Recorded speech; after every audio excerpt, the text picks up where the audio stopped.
I'm Patricia Grabarek. And I'm Katina Sawyer, and welcome to the Worker Being Podcast. So today I'm going to be talking about an article around organizational wellness programs. So this is actually talking about formal programs that are within companies. But before we get started, I kind of wanted to see, Katina, if you had ever been part of a wellness program or got to experience anything with wellness within a company before. Yeah, so actually Villanova had a pretty good wellness program, and I think our HR department won an award for it or something. But they did a lot of wellness fairs and awareness of wellness, and they did a lot of programs. There was a portal that you could log into where there were all different kinds of wellness activities. They had meditation, exercise, nutrition-based stuff, all different kinds of things that you could take part in that you would get points for. And if you got a certain number of points by the end of the year, you got different rewards like Visa gift cards or things like that. So there was some incentivizing of wellness, but they also had different exercise related clubs and nutrition related clubs that you could join as an employee with other employees. They had healthy cooking classes, and they had and they were all free, which was nice. They offered mindfulness on campus, and you could get points for going to mindfulness meditation during your lunch break. So they actually had some pretty decent wellness related things. I don't know what GW has now. I have to look into it, but I am getting my flu shot soon, which... Oh, I mean, that's wellness related. It's good for wellness. Yeah. Yeah, it is. I need to do that too. Yeah. It's on my list of things to do too. Yeah. I hate getting it because it stings more than other shots, and I don't like that. But I don't like the flu more. I agree with that. I don't like getting it either. I feel like my arm is dead for a day. I'm oh, I can't lift you anymore. But but it's worth it because I agree. I'd rather have a dead arm for a day than have the flu for a week. Ugh, that's the worst. Very true. What about you? Did you ever work for a company that had really good wellness program? Interestingly, I mean, some of the companies that I've since I've left, I've seen that they've put in good programs. But when I was there, the first organization I worked for, it was relatively small, and it was kind of starting to get its feet wet in wellness programs. I would say that they had a really good culture, so that helped in and of itself. And they, did little activities to promote wellness, group activities, team building things, having healthy lunches and things like that, but nothing really formal when I was there. But now, since then, I think they've formalized a program more so. And then when I was working at the healthcare company before this current job, they did have what would be called a fitness-only wellness program. So the article talks about that versus a comprehensive wellness program. So they had a fitness-only program where they actually had a gym in the building that any employee can go to. And so it was, they had some classes as well. You could go to yoga or spinning or whatever. And then you had access to the gym and the showers and all of that. So you had free fitness, which is obviously also a very important type of wellness program. But they didn't have a ton more when I was there. I do know that they were starting to implement kind of what you were talking about, a points-based program, but I left before it was actually implemented. I just knew it was coming because I was within the HR department. But I didn't actually get to experience it. And then in my current role, everyone's remote, and honestly, there's really not a lot of really formal wellness activities, besides, what kind of comes with insurance. So I don't know if for those people that are listening, or if you have ever experienced this, but a lot of insurance companies, that when you have an organizational funded insurance plan, then they usually have some sort of tools and resources that you can leverage on their website or an app or whatever. So we have all of that, of course, with our insurance policies, but nothing that I'm aware of specifically. And that could just be kind of being out of touch, being remote. And I know my team was acquired a few years ago by the bigger company, so maybe there's something that they do at headquarters, or something that we just hasn't trickled down to us yet. I'm not sure, but I haven't really experienced a lot of them, to be honest. Yeah, I feel like they're starting to become, maybe it was just you were working for places before the wave of like wellness programs being more popular happened, because it seems like if you were at places before and then they started getting them, probably it's not that they just got them because you left. Now that Patricia's like, gone, oh, thank goodness she's gone. we can roll out the good stuff. Thank God. No, but I think that probably was just about like the timing of when people started to recognize wellness as being more important in the workplace. I will say that most academic institutions do give you a free gym pass. Like, so I could go to the gym for free at GW or Villanova. It'll be a little different at GW, I think, and I'd be more inclined to use the gym there. But Villanova was a pretty small school, and the thing that kind of stunk about that is just like you don't really want to be like in the gym next to the students from your class. Like it's like a little bit of a weird dynamic. So, but with GW being a larger university, I think maybe that would diffuse some. You'd be less likely to see someone you knew. So maybe I would use it moving forward. But they do have free gym memberships as well. Yeah. I mean, I even remember that at Penn State when we had the free gym memberships as grad students. Sometimes I felt funny because even though Penn State's a huge school, I saw a few of the students that I was a TA for, and I was like, oh my, I don't want you to see me like this. I don't know why. I don't even know why. Like, why is it a big deal? Like, you're just sweaty. But like for some reason it just feels funny. I totally agree. Well, it feels like unprofessional. It feels like you like don't want that. You want them to like only see you in like one mode. You don't want them to like know that you exist outside of that room. Yeah. No, I get that. I agree. I ended up going to the Y that was closer to my apartment anyways, instead, because we got like crazy cheap student pricing. Like when I say crazy cheap, I mean like insane. Like it costs like, I don't even know, like $5 a month or something really stupid, like something so small that now I'm looking at what I pay for gyms and I'm like, ugh, can I go back to that? Because the YMCA there was really nice. And they had good classes. It was awesome. So that's what I ended up doing because I didn't want to see my students, and that was at a huge university. So I totally get where you're coming from with that. Yeah. I don't always want to be working out near people that I know and feel like related to in that way. But on the flip side, it is a nice thing. Maybe I just need to get over it. But it seems like maybe academic institutions have a little bit more control. Like you were saying, you work remotely. So companies that have remote workers or global employees or things like that might have a little bit of a harder time. Like university campuses tend to be a little more contained. So it's probably easier for them to have more comprehensive wellness programs and like touch more employees because they're kind of more centralized. Yeah, I agree. I think it totally just depends on the situation that you're in and what the company's organized like. I know that, a lot of companies that have maybe stricter work from home policies often have a lot more stuff on their campuses, right? Because they kind of almost function similarly to university. Like you think of Google and you think of their giant campus, and that campus has like all these different things. But they're generally, a lot of people at Google generally work in the office. They're a lot less likely to let people work from home. And we know that working from home has its benefits. And we also know that these types of programs have their benefits. So it'd be nice to see in the future organizations kind of bridging the gap between the two, right? Being able to provide good programs for people that are not just in the office. Yeah. But it is harder, definitely, because as I think it's an expense, right? It's an expense to provide free gym memberships across the country or the world versus you have a facility that you just run that one facility. And obviously that costs some money, but it's probably more upfront and a little bit of maintenance versus every single month paying every single person's membership fees. Yeah, that makes sense. So what does the article that you are going to be reading for us today say about wellness programs? So I'm curious to hear what the article is and then like maybe some high level takeaways before we delve into the details. But it'd be cool to hear what the research says on this topic because I haven't actually read a whole lot on wellness programs specifically. So this is a cool article to delve into. Yeah, there's actually not a crazy amount of research on wellness programs. And I think it probably has to do with the time piece that you talked about, how maybe they're just more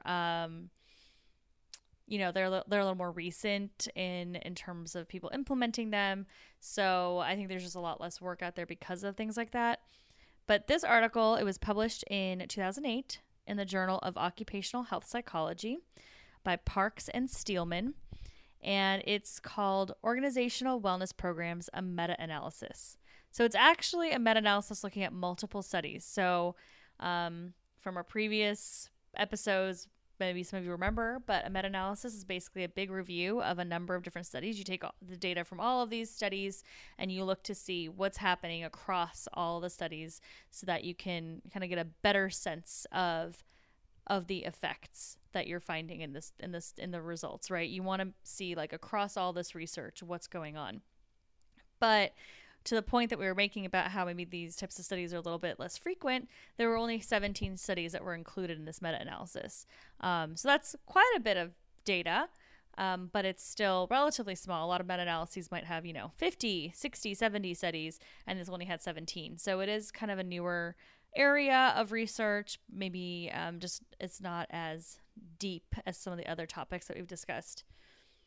But the main takeaway, so like just super high level, employees that participate in wellness programs are less likely to miss work for it's what's called absenteeism. So for things like being ill, not showing up to work for one reason or another. And they're also more likely to be satisfied in their jobs. So being a person that actually partakes in the programs that are available to you helps both the organization because you're there and you because you're feeling better about your job and you're happier where you are. That's cool. So this gives good reason for companies to offer wellness programs and for people to take part in them when they're offered. I'm curious in the article how they defined wellness programs or what kinds of programs fit the criteria, because I know we just talked about a whole bunch of different kinds of programs and offerings the companies have. So I'd be curious to see what kinds they included in their study. Yeah, so that's a great question. And I actually wrote down their definition because I thought it was helpful. So wellness programs, they were considered a wellness program if it was an on or off-site service that was sponsored by the company that attempts to promote good health or to identify and correct potential health-related problems. So they had two different types of programs. There were fitness only, as I mentioned before. So these are programs where the company is paying for off-site memberships, or they actually provide some sort of health center, fitness center, classes, etc. at the location of the organization. And then they also had the second category of programs, which was comprehensive, is what they called it. And it includes a fitness component. So it included things like those gym memberships or potentially a gym on site, and an educational component. So these are things like nutrition classes or stress reduction classes or meditation classes. So things where you're learning about maybe some science behind health and wellness, or you're learning some tools and some tricks to help you improve in one way or another. They also looked at education-only programs, so programs where a company didn't pay for fitness classes or a membership to a gym, just those types of educational pieces, but there weren't enough studies to include in the meta-analysis. There was very few organizations that just did that education piece. Most companies did either a fitness piece or the comprehensive one that included fitness and some sort of educational component. So it sounds like when we were thinking about the examples that we used before, that the wellness program that I was talking about at Villanova, and again, I don't know what GW has because I've only been there for a couple months and I've barely learned how to get into my office, let alone what wellness programs they have. I have to figure that out. But the one that I had at Villanova sounds like it was comprehensive because they gave me a gym membership. They offered fitness classes on campus, but I also was able to participate in nutrition classes, health related like clubs or groups, and I was able to have health screenings on campus if I wanted to, and I had access to health coaches and things of that nature. So it seems like they were addressing a lot more than just the fitness component. So I had a comprehensive program, it sounds like. Yep, that's exactly right. Yours was definitely comprehensive. The one that the healthcare company I was talking about that had the gym, mine was fitness only. So two examples right there of those types of programs. And the study talked a lot about like why companies implement programs. So, they were just looking at the different studies to see if the researchers had listed any reasons as to why those companies were doing that. And the main reasons why companies implement these programs were to improve employee health, because they will obviously healthy employees is positive, and also to reduce that employee absenteeism or employees not coming to work because of sickness specifically. So they just want to make sure that their employees are healthy so that they can actually come in and work on the job. So they didn't care as much about job satisfaction in terms of what people were saying, but that's just like a happy accident, I guess, that job satisfaction is also really important. So obviously researchers cared about job satisfaction, but companies weren't thinking that next step. They were just thinking, we want people to be healthy. Cool. That's awesome. So there are some good impacts there for both the employee, and that should have some long-term implications for the company as well from a performance standpoint. And you already mentioned absenteeism. So that's a good bang for your buck in terms of ROI. Did they talk? So in the article, you mentioned that people are less likely to be absent when they participate in wellness programs. Did the article talk at all about whether or not that's because the folks who participated in the programs just felt better about their workplace and they were more engaged in their work? Or did they make any kind of assertion about whether or not it was because they were just happier to work there, or if it was because they actually were feeling like physically better? Or is that an area that we still need research on? I think it's an area that we definitely need more research on. Some of the studies that were included in the meta-analysis were looking at what was the absentee reason. So if it was illness related, it would count. But generally across all these studies, it's just blanket absenteeism. So people are showing up for work. And that could be, like you said, related to a number of things. There's some kind of anecdotal pieces of the study that talked about how some employees say that they view their employer more positively when they have these types of programs in place. So to your point, not only are they be happier at their jobs, but they're happier at their employer, and maybe they're just showing up because they're happier and they're more engaged in the organization that they're working for. So it may or may not be illness related. That is definitely an area that I hope other studies have started to look at. But this one didn't really dive into that in a lot of detail. Yeah. I mean, I think also it could be, and I don't know, this is just from my personal experience, but like, let's say you're somebody who wants to practice mindfulness and you also want to have some kind of an exercise routine, and you want to, learn how to eat more nutritiously. Like, you may have to go to 3 different places to get that kind of guidance or content in order to make those choices. And if you're trying to do that on a daily basis or trying to squeeze that in on a daily basis, it might actually just make you more tired because you have to like think harder about how to seek that out and get yourself back and forth to more places.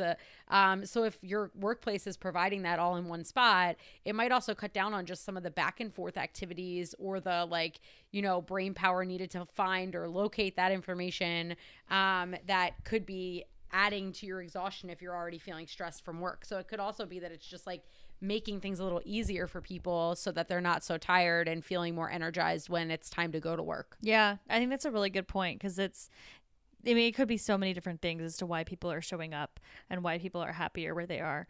And I think, one piece could be kind of, it's almost like a work-life balance, right? You're being provided a bunch of resources, so then you don't have to focus on finding those resources yourself. They're there. You can handle that part of your life with the resources provided by your job. And then you can go home and you can take a bath or play with your kids or whatever other activity outside of your health related activities, your physical health related activities that you might have to seek out and, like you said, drive to, commute to, etc., to handle all of that, which would take time away from the additional more maybe more fun self-care activities like getting a facial or I don't know, something like that.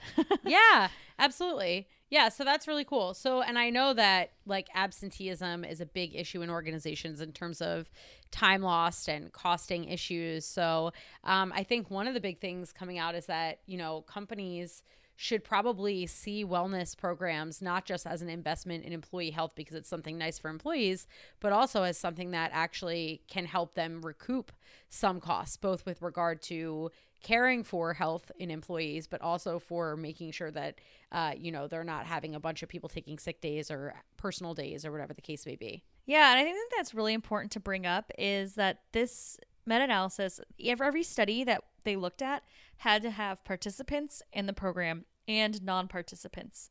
So in some cases, it was like a company was rolling it out, and to do a study, they didn't allow maybe some people to participate in the program for the first 3 months, and then they can join in afterwards, just so they could have a comparison group. In some cases, it was just naturally that some people just choose not to participate. Because you can imagine, like, not everybody is on the healthcare plan at a company. They might not all want to be part of that gym. Maybe they're like us and feel weird in front of their students, so they're not going, So it was always comparing people that were using the resources and people that were not. So I think that's really important, because it implies too that having a program in place is not the only thing that matters. What matters is that people are using it and taking advantage of it. So it's, obviously you might help employees view you as a company better if you have something in place, even if they're not using it, but it doesn't really have any strong effects until they start to use it. So I think that this study is also showing that implementation and like getting people on board and actually taking advantage of what's in front of them is really, really important to help your employees see those benefits, which makes sense, right? If someone's not going to the gym, just because it's available, it doesn't mean they're going to be more fit. So it does make sense. It's just, I think, something really interesting to call out, that people need to participate to see these results. Yeah, I think that makes sense, because and I think from an employee perspective, it's good to remember too, because when you're getting recruited by a new job, they often talk to you about the benefits that you get, and you're like, oh, that sounds awesome. This sounds awesome. And you get really excited about it. And then you get into the flow of the organization and you end up not using a bunch of stuff.